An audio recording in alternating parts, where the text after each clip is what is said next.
You're listening to Guitar Talk with Dave and John.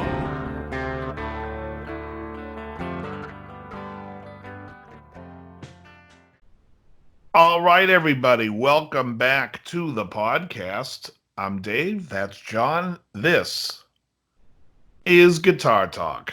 So what's been happening, John? We took last week off. Lots of things going on with the Super Bowl. It's just been crazy. Everything has been my wife dragging me around to all of these like terrible children's events and things.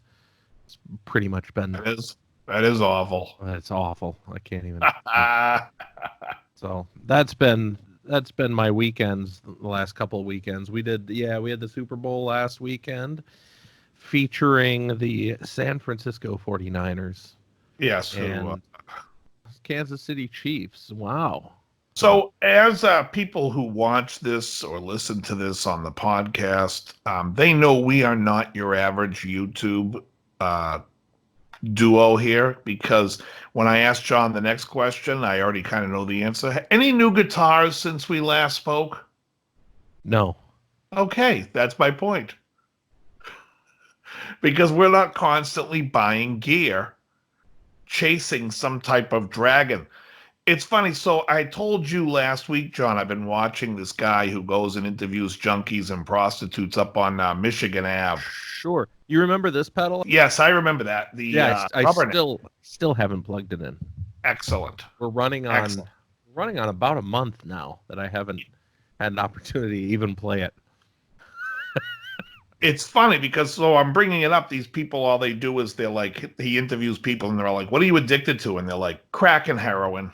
And matter-of-factly. And then I watch these YouTube guitar channels, and every 5 seconds somebody's like doing an unboxing video. Sure. Oh my God, I'm unboxing another guitar. Oh, this one plays great. Let's look at the frets. And I guess if you have an addiction to gear and you constantly are just not satisfied, I feel like the second they open the box and they look at the guitar, they're like, you want to know what I want next? It's like, right. That might be true. No, I think it is. It's an addiction thing for sure. Yeah. I on the other hand, am addicted to oxycodone.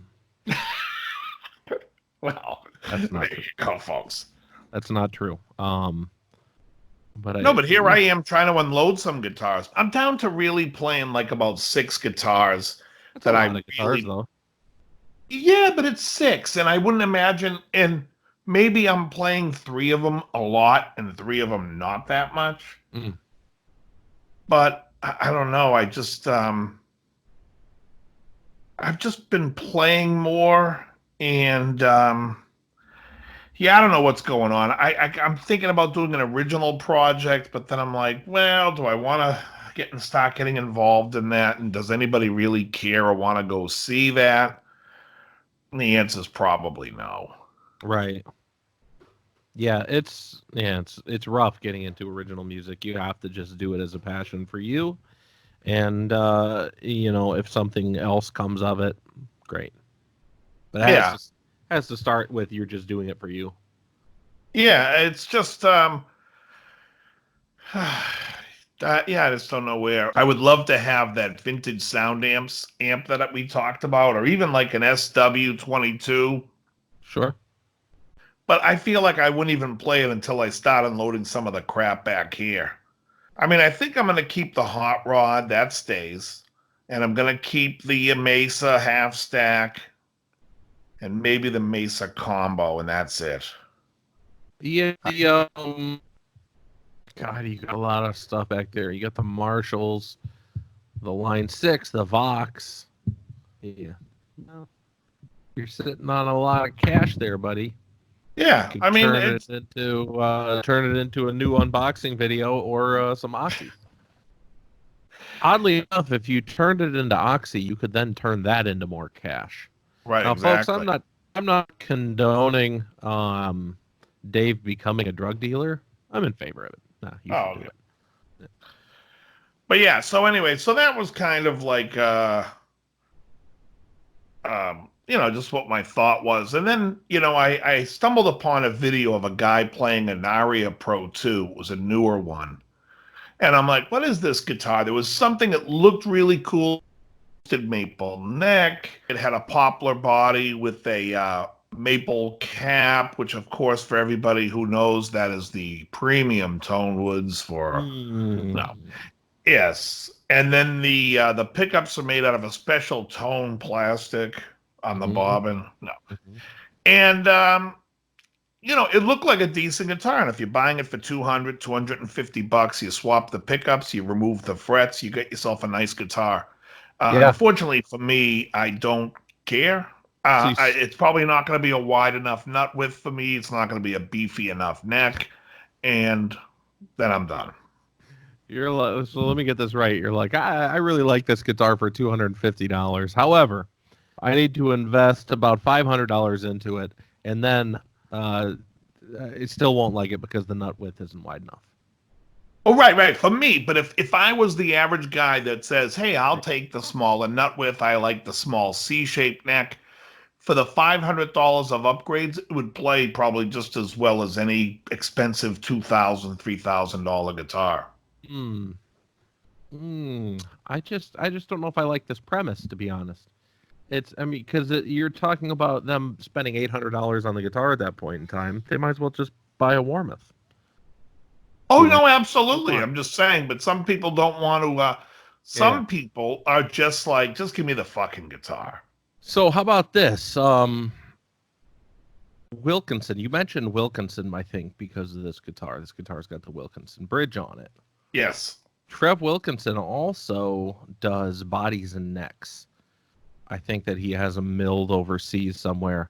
But they do like nitro spray and all that sort of stuff. So it becomes the same sort of thing as like all parts, bodies and necks, or sure, or Warmoth, but really inexpensive. I think. Really? I think I remember seeing online, and folks, you're going to crucify me if I'm wrong, but I think I remember seeing online like full nitro Strat bodies, like fully milled, fully painted for like $199. Something like that.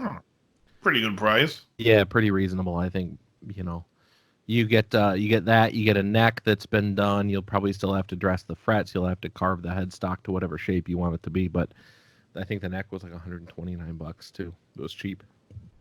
Wow. So now where is he out of? Is he England? Yeah. Okay, with a name like Trevor, I can't imagine that guy. I don't think Italy. No. Trevor's either going to be from England or Idaho. Right. I don't know if anybody in Idaho is named Trevor, but I kind of feel like they would be. You know what's interesting about Idaho? This is not guitar related here, but of all the people leaving California, because people are leaving LA and California by the bus loads, I've heard that they are all going to either Texas or Idaho. Wow. Kind of the biggest destination states for Californians that are becoming ex-Californians. So anyway, there you go. And apparently a lot of them are named Trevor. Right. So there were Trevors in California, you're saying? I don't know. I have no idea. I don't know where we are right now. Has things settled down quite a bit since the NAMM show has ended? And yeah, the NAMM show has ended, and now all of the dealer orders and all of that sort of stuff has, pretty much taken place.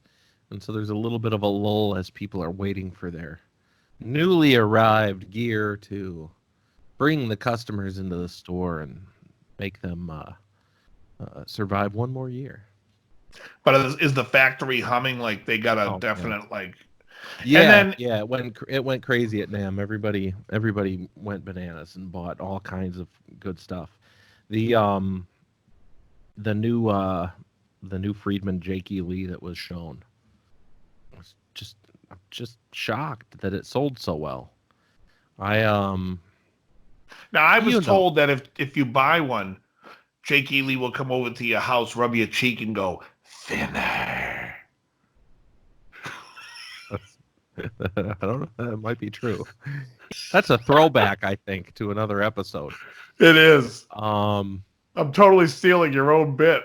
yeah, no, it's hilarious. The yeah, I'm impressed that the guitar world still clings to him as a hero as much as they do. And maybe that's because there's nobody else out there now, but he is kind of like for that generation, he's kind of like more relevant than I knew. And because let's face it, I was 3 years old when Bark at the Moon came out. So my Was that 84? yeah, my understanding of the heavy metal scene and what Jake really brought is all in hearsay from other people. I wasn't around when Jake was like doing what Jake was doing, but I've heard from people that the Charvel model, the Jake Charvel model, is one of the best-selling signature models that they've ever made. Wow. And the same thing as of right now could be said for Friedman. We had a limited release that we made. There's going to be 50 of them in the United States and 50 of them internationally, all signed by Jake, and they were gone at the NAMM show. These are like nearly $4,000 heads, and people just bought them up like that. We would say to a dealer, in a meeting, hey, by the way, this is what we're making. There's only going to be this many of them, and they were like, oh, yeah, put me down for 2. It wasn't even a conversation. Didn't have to ask anything about value. They were just like, wow. Yep, all day. And a lot of them were like, oh, I was a huge Jake fan when I was a kid, blah, blah, blah. And you're just like, what? Really? It missed me. I have to say, I was 16 when Bark at the Moon came out, and I didn't care. I never cared for him. I mean, I liked the songs well enough, and I remember seeing them live on TV when they played somewhere, and Jakey Lee was with them with that white Strat Charvel, that white with the black guard, right? Yep. Yeah, I don't know. I never cared. In retrospect, and that's not to say that doesn't. I'm not making him relevant or irrelevant. I'm just saying it didn't hit me. No, I understand fully. I never knew. Me. I was like, when I was a kid, when I got into guitar, the thing that at least the guys that were already out there doing it that really caught my attention were like the even crazier guys like Yngwie and stuff like that. Right. Like Jake to me makes sense as somebody that you like as a guitar player because he wrote a lot of those songs on those records for Ozzy. He not only wrote the songs, obviously he played the solos and all that, but he's a good guitar player, but I didn't know that he had that kind of draw. Ozzy must have been freaking huge. When those songs, when those albums came out, I was with Jakey Lee. I didn't care for them. Yeah, interesting. And I was huge into Blizzard of Oz and Diary of a Madman. And in fact, I really never thought Ozzy put out an album of that quality until the second Zakk Wylde album, No More Tears. No More Tears is great. Yeah. Great. Well, the funny thing is, at the NAMM show, and I keep going back to this, but at the show, anybody who plugged into that amp, that Jake amp, would play Bark at the Moon. Nobody played Badlands. Nobody played Shot in the Dark. Nobody played Killer of Giants. Every single person that plugged in played Bark at the Moon. And it makes me wonder how many people really like Jake versus how many people are just fond of that song. There was another song on that album, though, right?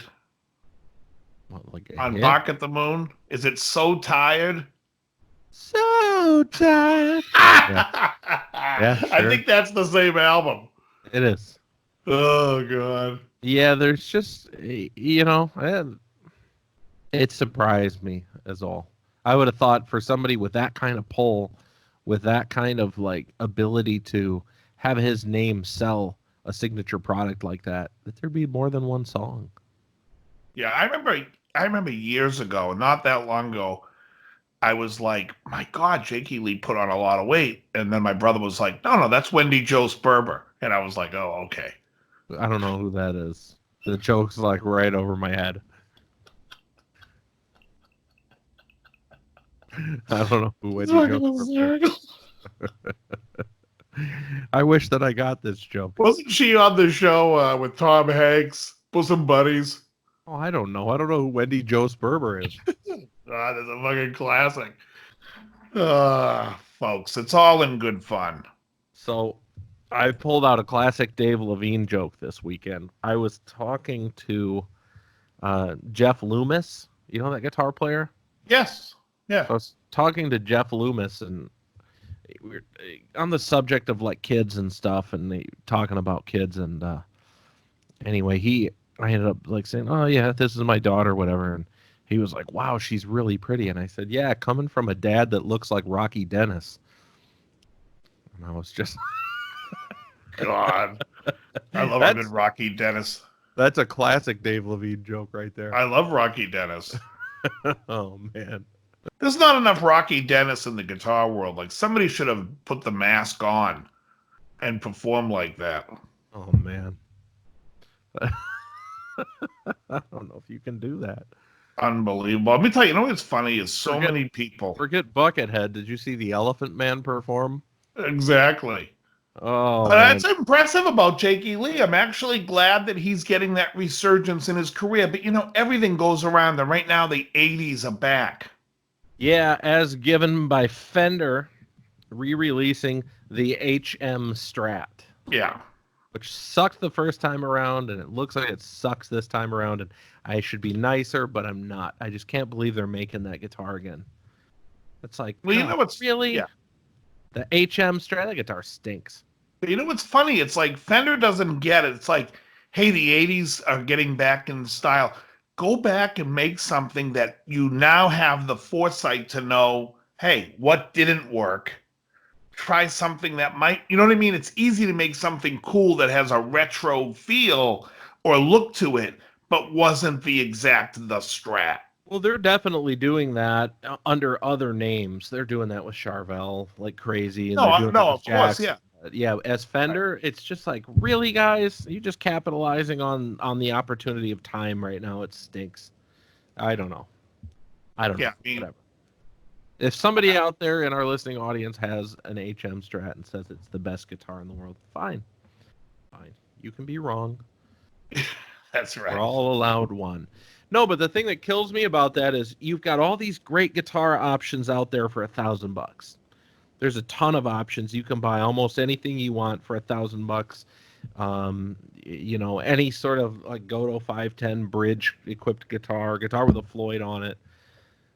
This guitar is coming out with a Floyd Rose Special. Do you remember the Special? It's the cheapy bridge. But not only is it the cheapy bridge, it's the cheapy bridge that's even cheaper than the cheapy bridge they've been using for the last 2-3 years on their stuff. Like the Charvel stuff all comes equipped with like the Floyd Rose 1000, which is still, I mean, spec for spec, it's the same thing as the German-made one, but it's made in Korea. So it's a cheaper build, but it is what it is. But why are they using the Special on this new one? The Special is just garbage. Yeah, I mean, you're better off just, if you get the Special, is just go out and buy the German-made, the Schaller version, because that was even the higher price than the regular Floyd.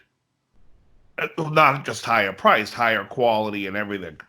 If you go on eBay, you can find the Goto Floyd, which would be similar to what they put on all the Music Mans. $125 all day. Yeah. If you're dead set on getting the HM Strat, then at least upgrade your bridge, because you're going to be out of tune within moments. That bridge stinks. Now, that's my rant for the day. Did you happen to see Mark Agnesi did a video where he goes to Brian Ray's house out in Palm Desert? I did not.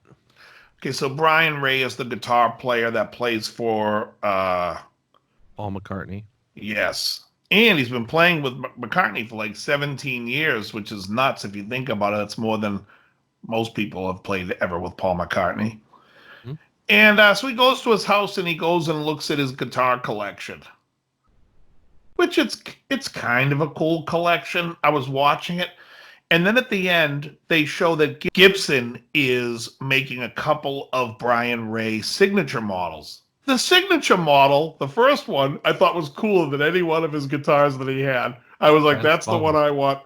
Let me get the cheap one that they're making today, because it's nicer than anything else that he showed.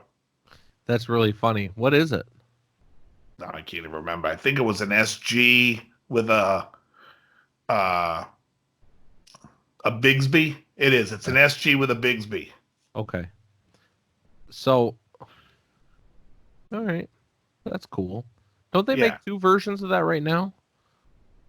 Or they just make the ones with the Maestros right now? Oh, yeah. That I don't know. But anyways, I thought it was an interesting thing. The guy has a Les Paul swimming pool in his backyard. The headstock is the jacuzzi. And it says in it, in script, just like the guitar, Les Pool. Oh, that's ridiculous. Clearly, McCartney's paying him all right. Yeah, he's doing okay. Good for him. Yeah. What do you think of heritage guitars? We talk often about G&L. We don't often talk about heritage. That's a very interesting thing you're bringing up. So for those who don't know about heritage, do you want to tell people about who they are? They are a guitar maker. Oh, you want more? Yeah, no, probably. That was it. So, Heritage Guitars is a company founded by a bunch of ex-Gibson workers in the old Gibson plant in Kalamazoo, Michigan. What year did Gibson move to Nashville?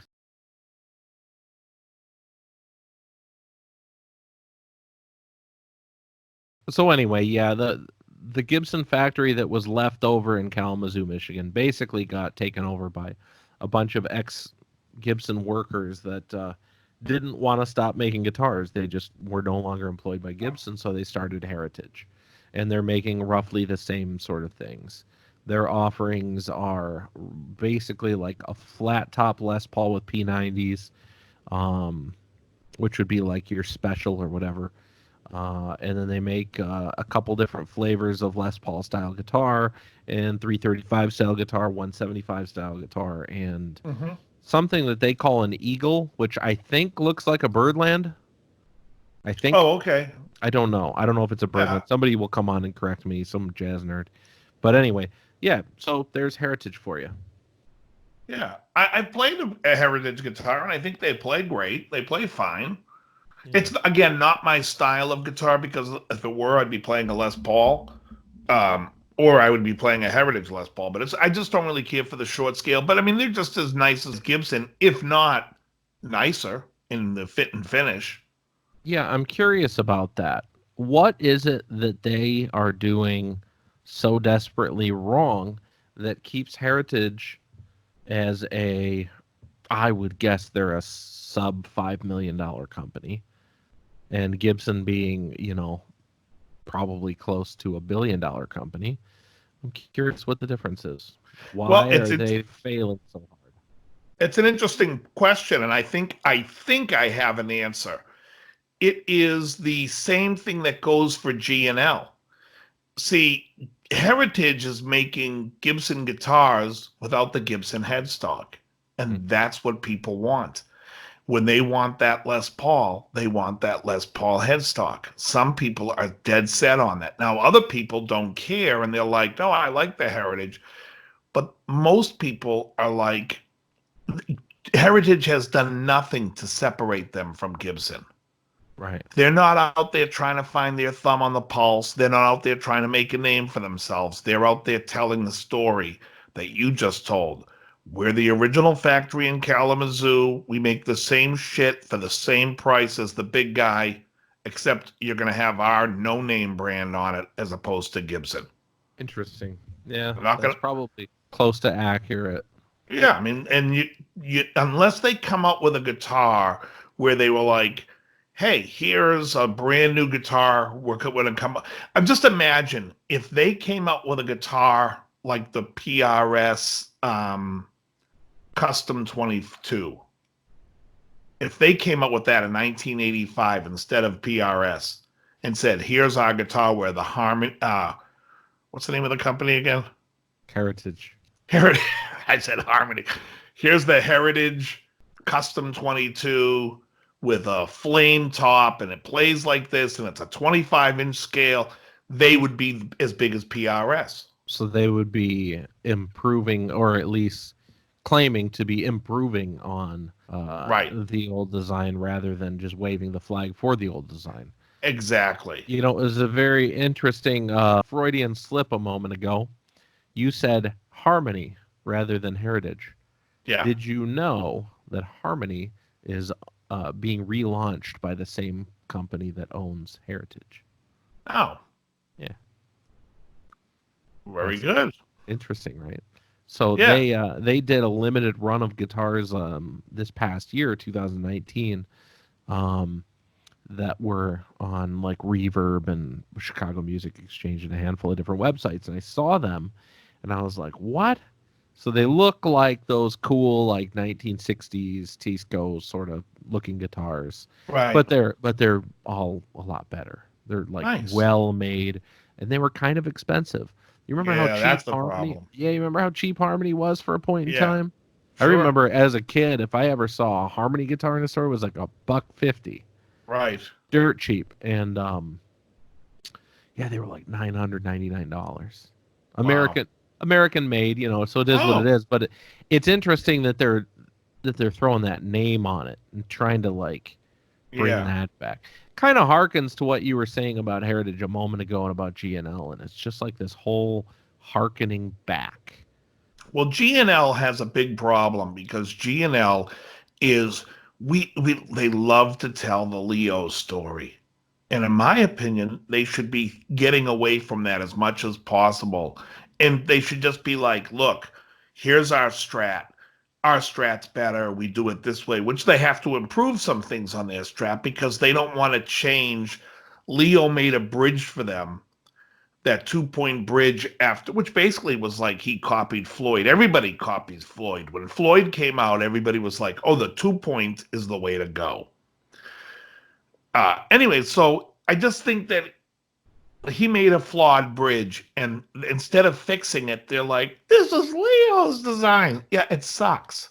Fix Hmm. it. Yeah, Fix it. And stop sucking the cock of a guy that died 25 years ago. eloquently spoken. Folks, this portion of the show will be deemed adult content. Oh No, man. but it's true. It's like the guy died. It's like not everything he did with Fender was great. People need to wake the fuck up. Fix it. The bridge sucks. Yeah.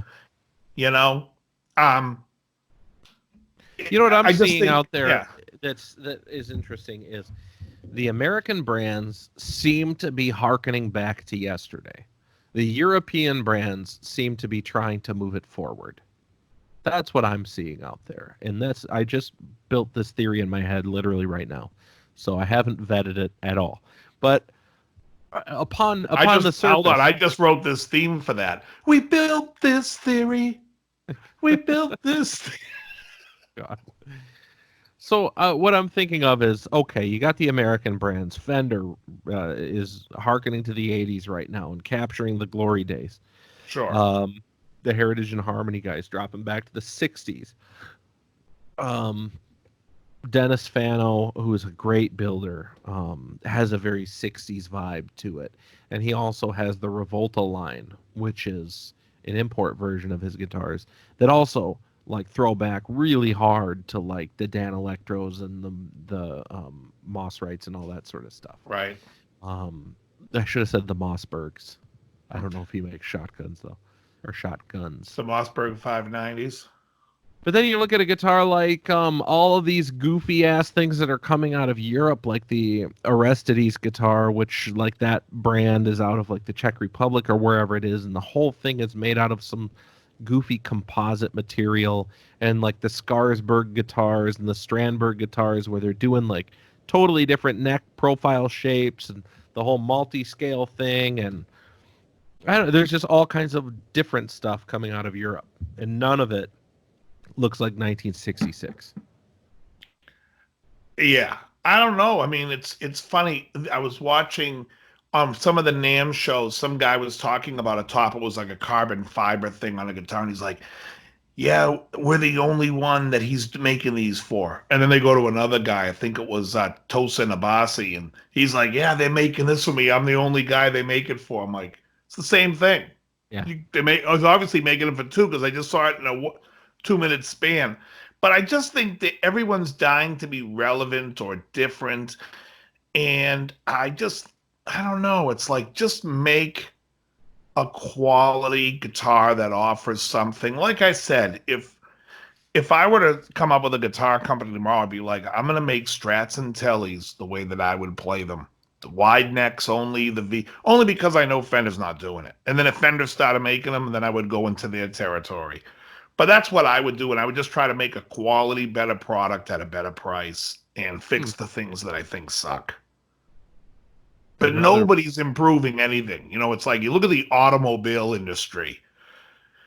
It's always being improved. Everything gets improved every year. If they figure out something, yeah, this worked, this didn't. Well, we're gonna make this retro, but we're really gonna make it better than the last year's that didn't look retro. Here, everyone's like, oh, here's a retro 6-point bridge. It's just no. That's actually a 6-point bridge. There's nothing retro. It is the bridge. You're not doing anything. Right. You didn't improve it. You just fucking Right. threw it back on. Right. Yeah. Basically. Yeah. The industry is weird like that. For a long time, my perspective on the industry was you couldn't try to move anything forward because, I mean, I'm talking, when we were at West LA together, Oh yeah. how many times would, if somebody tried to do something different, you'd get the old crows that would be like, Hendrix didn't need that. You Oh, know?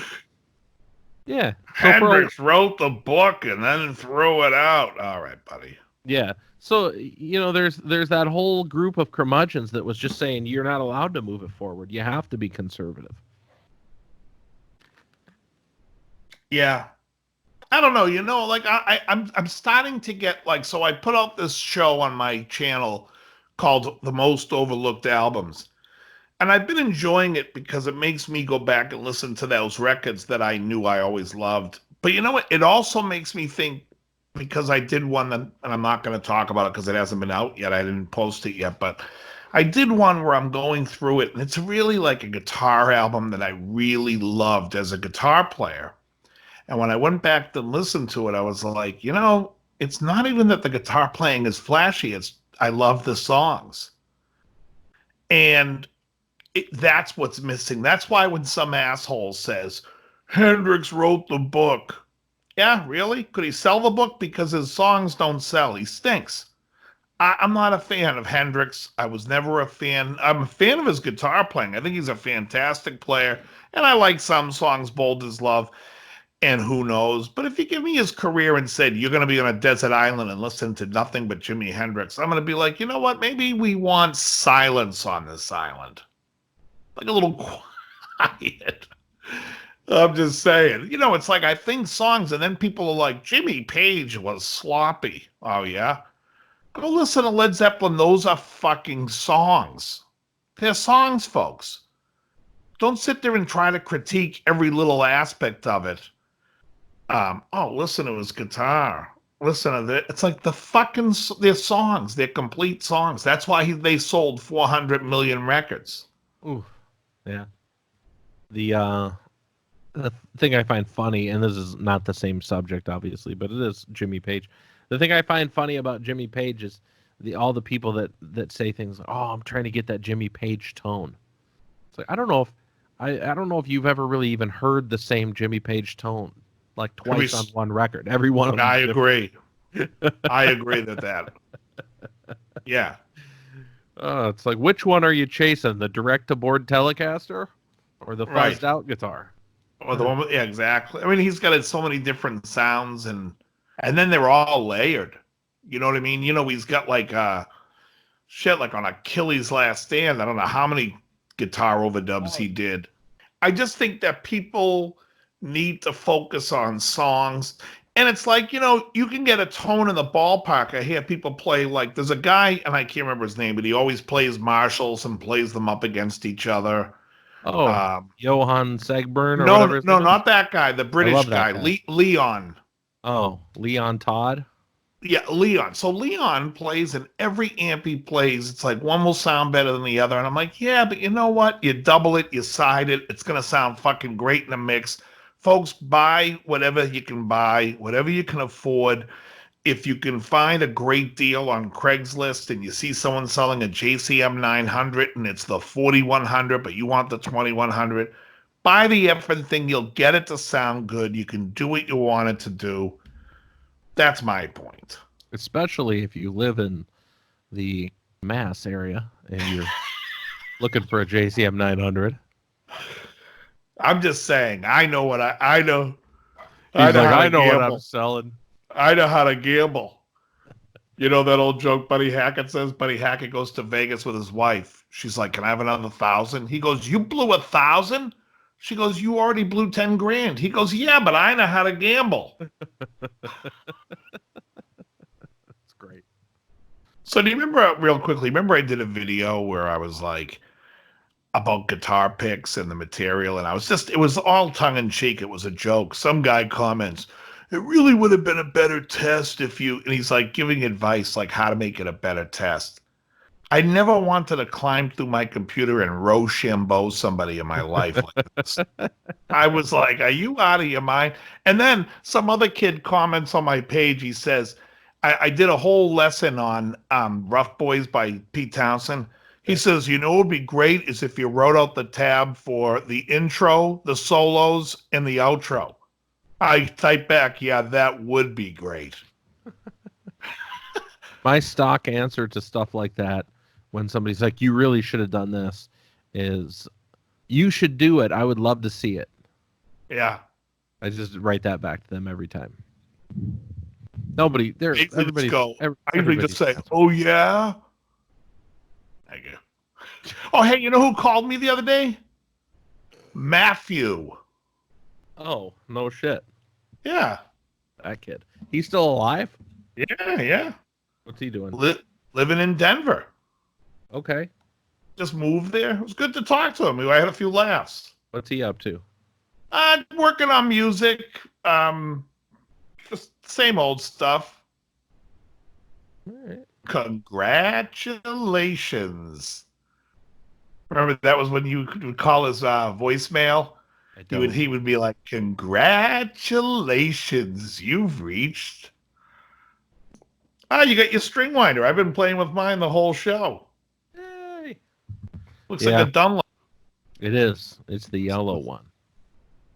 This is a white one. Yeah. All right, I got to let this dog out. All right, very good. All right, John, we'll talk to you later. Everybody, we'll see you next week. Very good. Later, folks.